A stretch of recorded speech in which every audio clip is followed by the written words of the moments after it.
Assalamualaikum warahmatullahi wabarakatuh. Masih bersama saya, Hendro Susanto. Salam breeding Nusantara. Pada video kali ini, saya akan membahas tentang bagaimana cara memilih bakalan indukan agar usaha Anda akan mendapatkan keuntungan yang besar dan sukses dalam usaha breeding kambing pedaging. Dalam hal memelihara kambing, khususnya dalam usaha breeding kambing pedaging, kesuksesan dapat ditentukan oleh beberapa faktor. Yang pertama, pemilihan bibit. Yang kedua, teknik dan cara mengawinkan. Yang ketiga, perawatan masa hamil sampai dengan melahirkan. Yang keempat, cara merawat cempe sampai dengan masa penyapihan. Yang kelima, cara merawat cempe lepas sapi sampai dengan besar. Dan yang keenam, penanggulangan penyakit pada kambing yang tepat. Pada kesempatan kali ini, saya akan menjelaskan bagaimana cara memilih bibit kambing dalam usaha breeding kambing pedaging.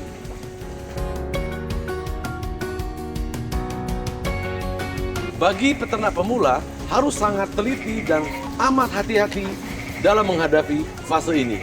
Dikarenakan saat pembelian bibit dalam usaha breeding kambing pedaging, apabila dalam fase ini Anda tidak memiliki konsep yang benar, maka yang Anda akan alami adalah pertama, Anda akan tertipu.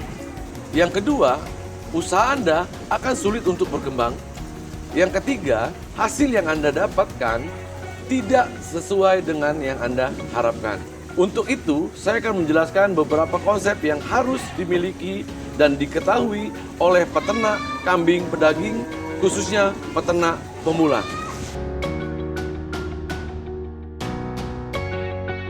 Yang pertama, dalam hal penyediaan bibit, saya menyarankan untuk betina lebih baik dimulai dari yang dere ataupun yang berusia sekitar 8 bulanan. Mengapa saya menyarankan hal ini? Dikarenakan dalam usia 8 bulan ataupun dere, itu harga kambing tersebut sangatlah relatif murah.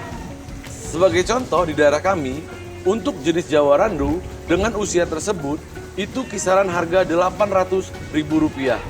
Dengan harga tersebut, Anda bisa mendapatkan kambing bakalan yang layak untuk dijadikan bibit dalam usaha breeding kambing.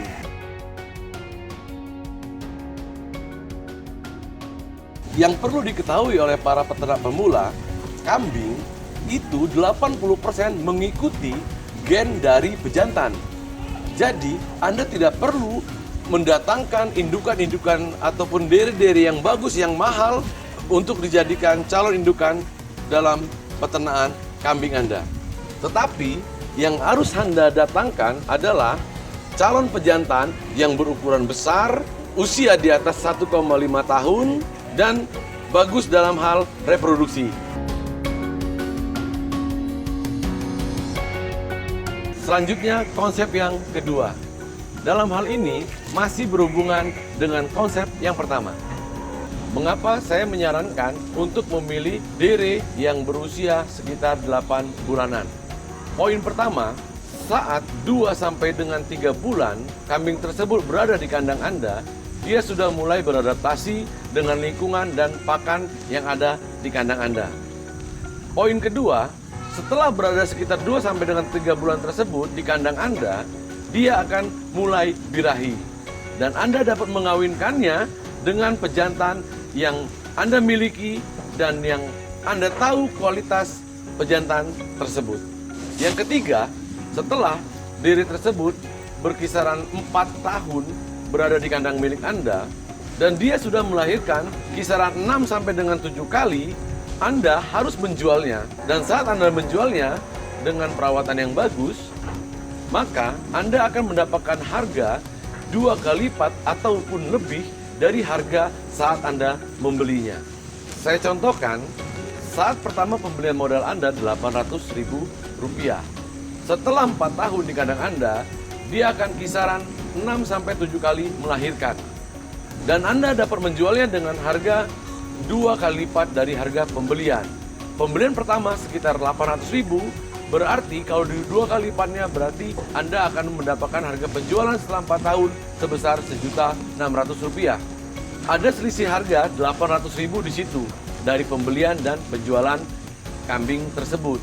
800.000 selisihnya itu bila Anda bagikan 4 tahun, berarti per tahun kambing tersebut membantu Anda dalam penyediaan pakan untuk dirinya itu sebesar Rp200.000.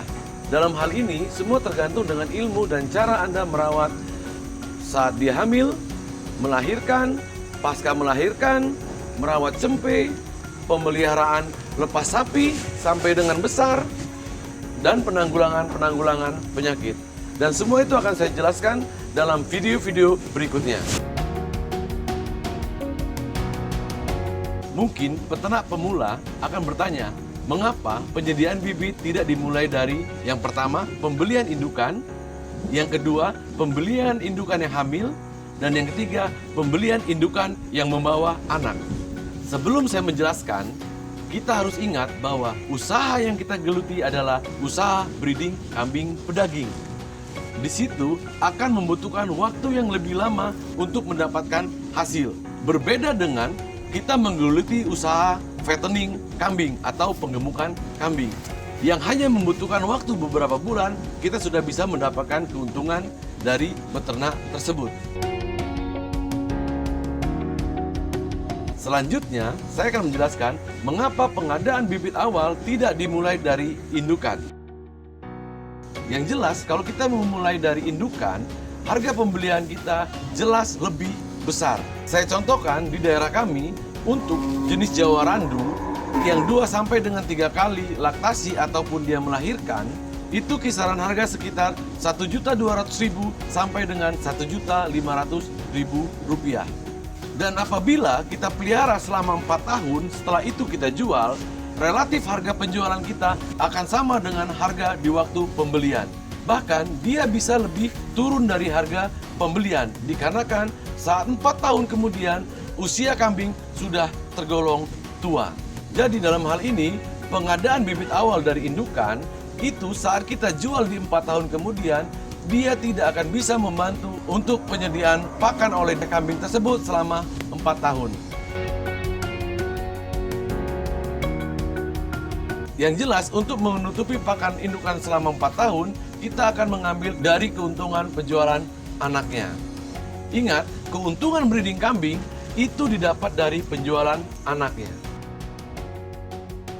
Selanjutnya, mengapa penyediaan bibit pertama tidak diawali dengan indukan yang sudah hamil? Yang pertama, yang pasti sama dengan indukan, harganya pasti lebih mahal. Saya contohkan di daerah kami, untuk jenis Jawa Randu yang indukan sudah hamil, itu kisaran 1.700.000 bahkan lebih. Dan yang pasti, itu sangat berpengaruh untuk harga jual kembali setelah 4 tahun kita pelihara di kandang milik kita.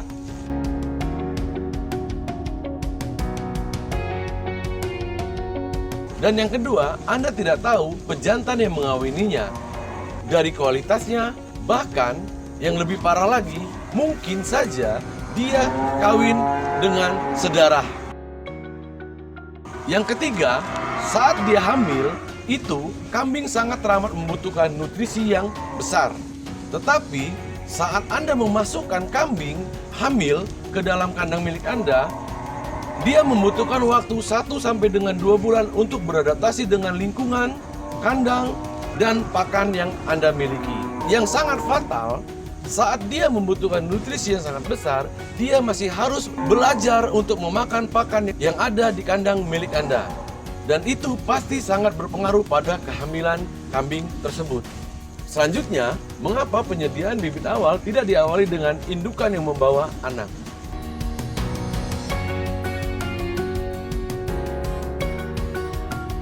Bagi sebagian orang mungkin mengatakan bahwa hal ini sangat teramat menguntungkan.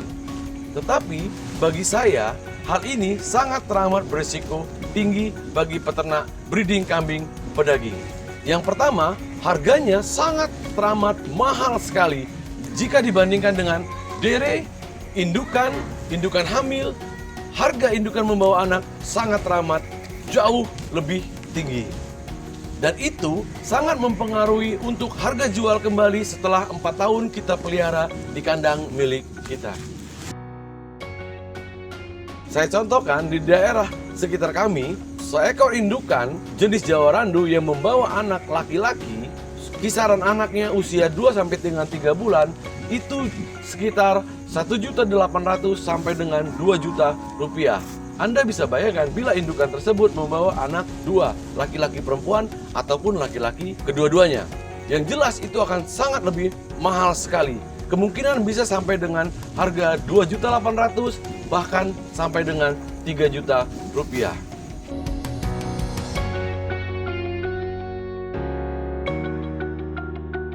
Bagi peternak pemula, kita harus ingat bahwa kambing itu beradaptasi 1 sampai dengan 2 bulan untuk penyesuaian lingkungan, kandang, maupun pakan.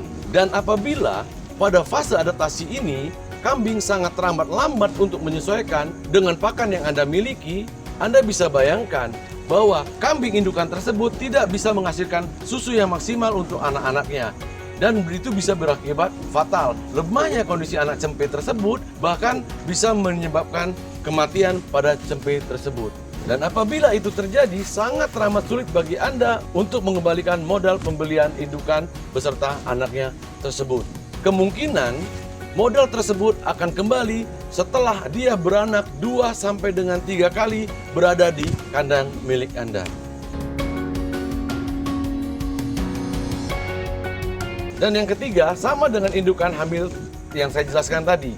Anda tidak pernah tahu pejantannya jenisnya apa, kualitasnya seperti apa, bahkan yang paling fatal apabila dia kawin dengan sedarah. Dan yang keempat, Anda tidak pernah tahu bagaimana cara penanganan pasca melahirkan kambing tersebut. Karena kan dalam penanganan pasca melahirkan terjadi kesalahan dalam hal itu bisa menyebabkan anak kambing tersebut bisa mengalami tetanus. Dan itu bisa kemungkinan setelah dia berada di kandang milik Anda, dia baru akan mengalami tetanus dan akhirnya bisa menyebabkan kematian.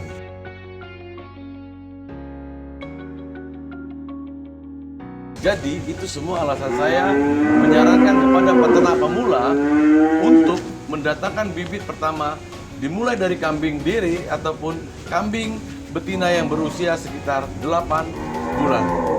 Saya lanjutkan ke konsep yang keempat.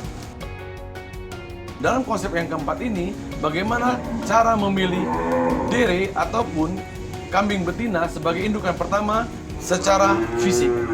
Yang pertama, jangan memilih kambing betina yang perawakannya mirip dengan kambing jantan. Kedua, pilihlah kambing betina yang memiliki postur tubuh yang ideal dan kompak dari kepala, badan, ekor, sampai dengan kaki. Ketiga, pilihlah kambing betina yang memiliki ambing susu yang ideal dan normal. Demikianlah video kali ini. Sebelum saya mengakhiri, saya berpesan kepada peternak pemula. Yang pertama, dalam pembelian bibit kambing, Anda harus cek dan recheck sendiri. Jangan terlalu percaya lewat foto dan lain-lain. Karena biasanya foto tidak sesuai, bahkan jauh sekali dengan keadaan kambing aslinya. Yang kedua, jangan terjebak oleh pembelian bibit yang mahal. Karena apabila Anda membeli bibit yang dengan harga yang mahal ataupun dengan harga di luar dari harga pasar, maka akan sulit bagi Anda untuk sukses dalam beternak breeding kambing pedaging. Sekian dari saya. Wassalamualaikum warahmatullahi wabarakatuh. Salam breeding Nusantara.